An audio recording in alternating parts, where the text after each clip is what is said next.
ओम शांति। आज 24 अप्रैल 2024 आज की साकार मुरली के अनमोल मधुर महावाक्य सुनेंगे। मीठे मीठे बाबा के मीठे बच्चे, तुम सवेरे अमीर बनते हो, शाम को फकीर बनते हो। तुम सवेरे अमीर बनते हो, शाम को फकीर बनते हो। फकीर से अमीर, पतित से पावन बनने के लिए दो शब्द याद रखो, मन मना भाव, मध्याजी भाव। आज के मुरली का प्रश्न है, कर्म बंधन से मुक्त होने की युक्ति क्या है? उत्तर है, बाबा कहते पहला पॉइंट है याद की यात्रा तथा ज्ञान का सिमरण। दूसरा पॉइंट है एक के साथ सर्व संबंध रहे, अन्य कोई में भी बुद्धि ना जाए। तीसरा पॉइंट है जो सर्वशक्तिमान बैटरी है, उस बैटरी से योग लगा हुआ हो, अपने ऊपर पूरा ध्यान हो, देवी गुणों के पंख लगे हुए हों तो कर्म बंधन से मुक्त हो जाएंगे। ओम शांति। बाप ने बैठ समझाया, यह है भारत के लिए कहानी। क्या कहानी है? बाबा पूछ रहे हैं, क्या कहानी है? सुबह को अमीर हैं, शाम को फकीर हैं, इस पर एक कहानी है। सुबह को अमीर था, यह बातें तुम जब अमीर हो तब नहीं सुनते हो। फकीर हो, अमीर की बातें तुम बच्चे संगम युग पर ही सुनते हो। यह दिल में धारण करना है। बरोबर भक्ति फकीर बनाती है, ज्ञान अमीर बनाता। दिन और रात भी बेहद का है, फकीर और अमीर भी बेहद की बात है, और बनाने वाला भी बेहद का बाप है। सभी पतित आत्माओं के लिए एक ही बैटरी है पावन बनाने की। ऐसे ऐसे टोटके याद रखो तो भी खुशी में रहेंगे। बाप कहते हैं, बच्चे तुम सवेरे अमीर बन जाते हो, फिर शाम को फकीर बन जाते हो। कैसे बनते हो यह भी बाप समझाते हैं। फिर पतित से पावन, फकीर से अमीर बनने की युक्ति भी बाप ही बतलाते हैं। बाबा कहते मन मना भाव, मध्याजी भाव, यही दो युक्तियां हैं। यह भी बच्चे जानते हैं, यह पुरुषोत्तम संगम युग है। तुम जो भी यहाँ बैठे हो, बाबा कहते तुम जो भी यहाँ बैठे हो, गारंटी है तुम स्वर्ग के अमीर जरूर बनेंगे। नंबरवार पुरुषार्थ अनुसार स्कूल में भी ऐसे होता है, नंबरवार क्लास ट्रांसफर होता है, इम्तिहान पूरा होता है तो फिर नंबरवार जाकर बैठते हैं। वह है हद की बात, यह है बेहद की बात। नंबरवार रुद्र माला में जाते हैं, माला अथवा झाड़, बीज तो झाड़ का ही है। परमात्मा फिर मनुष्य सृष्टि का बीज है। यह बच्चे जानते हैं कि झाड़ वृद्धि को कैसे पाता है, पुराना कैसे होता है। आगे यह तुम नहीं जानते थे, बाप ने आकर समझाया है। अभी यह है पुरुषोत्तम संगम युग। अभी तुम बच्चों को पुरुषार्थ करना है, देवी गुण के पंख भी धारण करने हैं, अपने ऊपर पूरा ध्यान देना है। याद की यात्रा से ही तुम पावन बनेंगे, और कोई उपाय नहीं है। बाप जो सर्वशक्तिमान बैटरी है, उनसे पूरा योग लगाना है। उनकी बैटरी कभी ढीली नहीं होती। वह सतो रजो तमो में नहीं आते, क्योंकि उनकी सदा कर्मातीत अवस्था है। तुम बच्चे कर्म बंधन में आते हो। कितने कड़े बंधन हैं। इन कर्म बंधनों से मुक्त होने का एक ही उपाय है, याद की यात्रा। इसके सिवाय और कोई उपाय नहीं। जैसे यह ज्ञान है ये भी हड्डियां नरम करता है, यूं तो भक्ति भी नरम बनाती है। कहेंगे ये बेचारा भक्त आदमी है, इनमें ठगी आदि कुछ भी नहीं है, परंतु भक्तों में ठगी भी होती है। बाबा अनुभवी है। आत्मा शरीर द्वारा धंधा धोरी करती है तो इस जन्म का भी सब कुछ स्मृति में आता है। बाबा कहते आत्मा शरीर द्वारा धंधा धोरी करती है तो भी इस जन्म का भी सब कुछ स्मृति में आता है। 4-5 वर्ष की आयु से अपनी जीवन कहानी याद रहनी चाहिए। कोई 10-20 वर्ष की बात भी भूल जाते हैं, जन्म जन्मांतर का नाम रूप तो याद नहीं रह सकता। बाबा कहते एक जन्म का तो कुछ बता सकते हैं, फोटो आदि रखते हैं, दूसरे जन्म का तो पता नहीं रह सकता। हर एक आत्मा भिन्न नाम रूप देश काल में पार्ट बजाती है। नाम रूप सब बदलता रहता है, ये तो बुद्धि में है। कैसे आत्मा एक शरीर छोड़ फिर दूसरा लेती है? जरूर 84 जन्म, 84 नाम, 84 बाप बने होंगे। बाबा कहते अंत में फिर तमो प्रधान संबंध हो जाता है। इस समय जितने संबंध होते हैं उतने कभी नहीं होते। कलयुगी संबंधों को बंधन ही समझना चाहिए। कलयुगी संबंधों को बंधन ही समझना चाहिए। कितने बच्चे होते, फिर शादी करते, फिर बच्चे पैदा करते। इस समय सबसे जास्ती बंधन चाचे मामे काके का है। जितने जास्ती संबंध उतने जास्ती बंधन। अखबार में पढ़ा 5 बच्चे इकट्ठे जन्मे, 5 ही तंदुरुस्त हैं। हिसाब करो कितने ढेर संबंध बन जाते हैं। इस समय तुम्हारा संबंध सबसे छोटा है, सिर्फ एक बाप से सर्व संबंध है। बाबा कहते एक बाप से सर्व संबंध है, दूसरा कोई से भी तुम्हारा बुद्धि योग नहीं है सिवाय एक के। सतयुग में फिर इससे जास्ती है, हीरे जैसा जन्म तुम्हारा अभी है। हाईएस्ट बाप बच्चों को एडॉप्ट करते हैं। जीते जी गोद में जाना वर्षा पाने के लिए, सो अभी ही होता है। तुम ऐसे बाप की गोद में आए हो जिससे तुमको वर्षा मिलता है।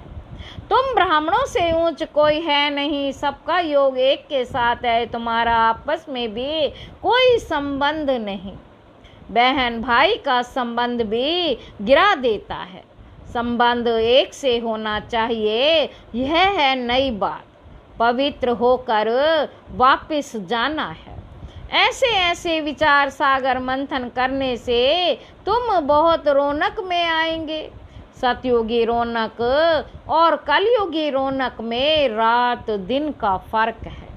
बाबा कहते भक्ति मार्ग के समय है ही रावण का राज्य। पिछाड़ी में साइंस का घमंड भी कितना होता है। जैसे सतयुग से भेंट करते हैं। बाबा कहते एक बच्ची ने समाचार लिखा कि हमने प्रश्न पूछा कि स्वर्ग में हो या नरक में। बाबा पूछ रहे हैं कि हमने प्रश्न पूछा कि स्वर्ग में हो या नरक में, तो 4-5 ने कहा हम स्वर्ग में हैं। बुद्धि में रात दिन का फर्क पड़ जाता है। कोई समझते हम तो नरक में हैं, फिर उनको समझाना पड़ता है कि स्वर्गवासी बनना चाहते हो। स्वर्ग कौन स्थापन करते हैं? ये बहुत मीठी मीठी बातें हैं, तुम नोट करते हो, परंतु वह कॉपी में ही नोट्स रह जाते, समय पर याद नहीं आते। अब पतित से पावन बनाने वाला परम पिता परमात्मा शिव है। वह कहते हैं माँ में कम याद करो तो पाप कट जाएंगे। याद में कोई तो आमदनी होगी ना। याद की रस्म अब निकली है। याद से ही तुम कितने ऊंचे स्वच्छ बनते हो। बाबा कहते जितनी जो मेहनत करेगा उतना ऊंच पद पाएगा। बाबा से भी पूछ सकते हो। दुनिया में तो संबंध और जायदाद के पीछे झगड़े ही झगड़े। यहाँ तो कोई संबंध नहीं है, एक बाप दूसरा ना कोई बाप है बेहद का मालिक। बात तो बड़ी सहज है। उस तरफ है स्वर्ग और इस तरफ है नरक। नरकवासी अच्छे या स्वर्गवासी अच्छे? जो सियाने होंगे वह तो कहेंगे स्वर्गवासी अच्छे। कोई तो कह देते नरकवासी और स्वर्गवासी। इन बातों से हमें कोई मतलब नहीं, क्योंकि बाप को नहीं जानते हैं कोई, फिर बाप की गोद से निकल माया की गोद में चले जाते हैं। वंडर है ना, बाप भी वंडरफुल तो ज्ञान भी वंडरफुल, सब वंडरफुल। इन वंडर्स को समझने वाला भी ऐसा चाहिए जिसकी बुद्धि इस वंडर में ही लगी रहे। रावण तो वंडर नहीं है, ना उनकी रचना वंडर है, रात दिन का फर्क है। शास्त्रों में लिख दिया है, काली देह में गया सर्प ने डसा काला हो गया। अब तुम अच्छी रीति ये सब समझा सकते हो। श्री कृष्ण के चित्र को कोई उठाकर पढ़े तो रिफ्रेश हो जाए। 84 जन्मों की कहानी है। जैसे श्री कृष्ण की वैसे तुम्हारी। स्वर्ग में तो तुम आते हो ना, बाबा कहते फिर त्रेता में भी आते रहते हैं, वृद्धि होती रहती है। ऐसे नहीं, त्रेता में जो राजा होते वह त्रेता में ही आएंगे। पढ़े के आगे अनपढ़े को भरी ढोनी पड़ेगी। बाबा कहते पढ़े के आगे अनपढ़े को भरी ढोनी पड़ेगी। यह ड्रामा का राज बाबा ही जान सकते हैं। अब तुम जानते हो तुम्हारे मित्र संबंधी आदि सब नरकवासी हैं। हम पुरुषोत्तम संगम युगी हैं। अब पुरुषोत्तम बन रहे हैं। बाहर के रहने और यहाँ साथ रोज आकर रहने में बहुत फर्क पड़ जाता है। हंसों के संग से निकल बगुलों के संग में जाते हैं। बहुत बिगाड़ने वाले भी हैं। बहुत बच्चे मुरली की परवाह नहीं करते हैं। बाप समझाते हैं, गफलत नहीं करो। बाप समझाते हैं, गफलत नहीं करो। तुमको खुशबूदार फूल बनना है। बाबा कहते सिर्फ एक बात ही तुम्हारे लिए काफ़ी है, याद की यात्रा। यहाँ तुमको ब्राह्मणों का ही संग है। कहाँ ऊंच ते ऊंच, कहाँ नीच। बच्चे लिखते हैं बाबा बगुलों के झुंड में हम एक हंस क्या करेंगे। बगुले कांटे लगाते हैं, कितनी मेहनत करनी पड़ती है। बाप की श्रीमत पर चलने से पद भी ऊंच मिलेगा। सदैव हंस होकर रहो। बगुले के संग में बगुला ना बन जाओ। गायन है, आश्चर्यवत सुनंती कथंती भगंती। थोड़ा भी ज्ञान है तो स्वर्ग में आएंगे, परंतु फर्क रात दिन का पड़ जाता है। सजाएं बहुत कड़ी खाएंगे। बाप कहते हैं मेरी मत पर ना चल, पतित बने तो 100 गुना दंड पड़ जाता है, फिर पद भी कम हो जाता है। यह राजाई स्थापन हो रही है, ये बातें भूल जाती हैं। ये भी याद रहे तो भी ऊंच पद पाने का पुरुषार्थ जरूर करें। नहीं करते हैं तो समझा जाता है एक कान से सुन दूसरे से निकाल देते हैं। बाप से योग नहीं। यहाँ रहते भी बुद्धि योग बाल बच्चों की तरफ है।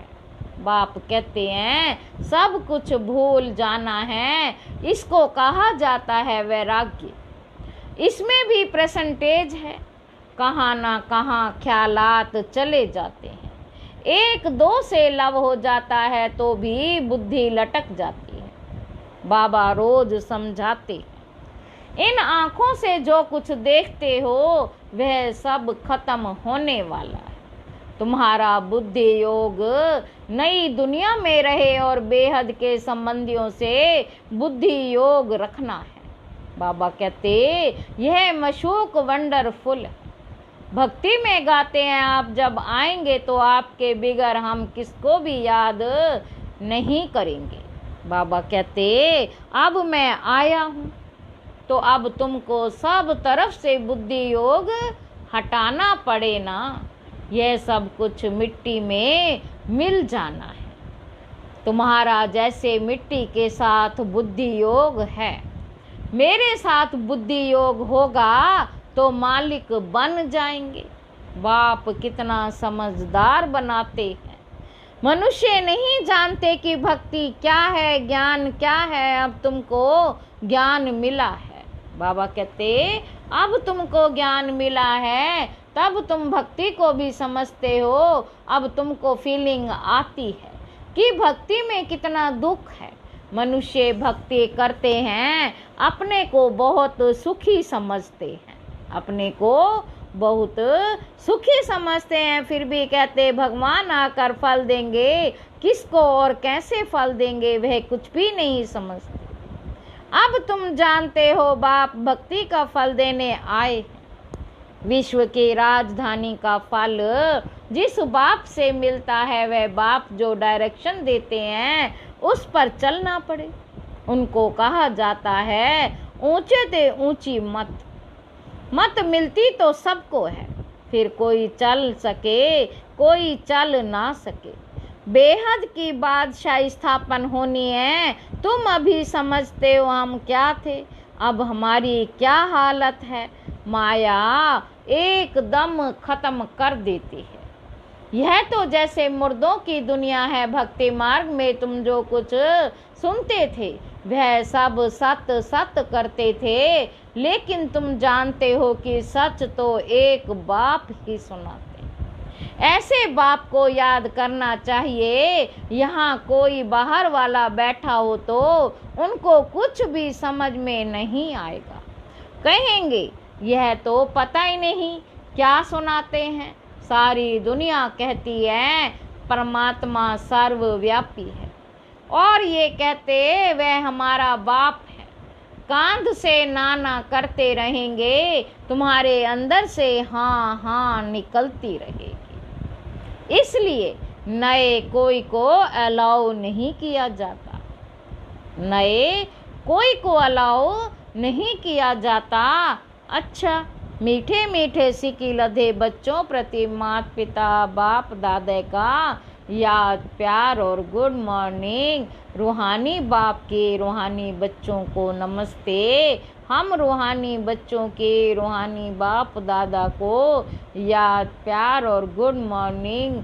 नमस्ते बाबा, नमस्ते, शुक्रिया बाबा, शुक्रिया। धारणा के लिए मुख्य सार पहला पॉइंट है खुशबूदार फूल बनने के लिए संग के बहुत संभाल करनी है। हंसों का संग करना है, हंस होकर रहना है। मुरली में कभी बेपरवाह नहीं बनना, गफलत नहीं करनी है। दूसरा पॉइंट है कर्म बंधन से मुक्त होने के लिए संगम युग पर अपने सर्व संबंध एक बाप से रखना। आपस में कोई संबंध नहीं रखना। किसी हद के संबंध में लव रख, बुद्धि योग लटकाना नहीं। एक को ही याद करना है। वरदान है परमात्म लव में लीन होने व मिलन में मगन होने वाले सच्चे स्नेही भाव। स्नेह की निशानी गाई जाती है कि दो होते भी दो ना रहें, लेकिन मिलकर एक हो जाएं। इसको ही समा जाना कहते हैं। भक्तों ने इसी स्नेह की स्थिति को समा जाना व लीन होना कह दिया है। लव में लीन होना यह स्थिति है, लेकिन स्थिति के बदले उन्होंने आत्मा के अस्तित्व को सदा के लिए समाप्त होना समझ लिया। आप बच्चे जब बाप के व रूहानी मशूक के मिलन में मगन हो जाते हो, आप बच्चे जब बाप के व रूहानी मशूक के मिलन में मगन हो जाते हो तो समान बन जाते हो। स्लोगन है अंतर्मुखी वह है जो व्यर्थ संकल्पों से मन का मौन रखता है।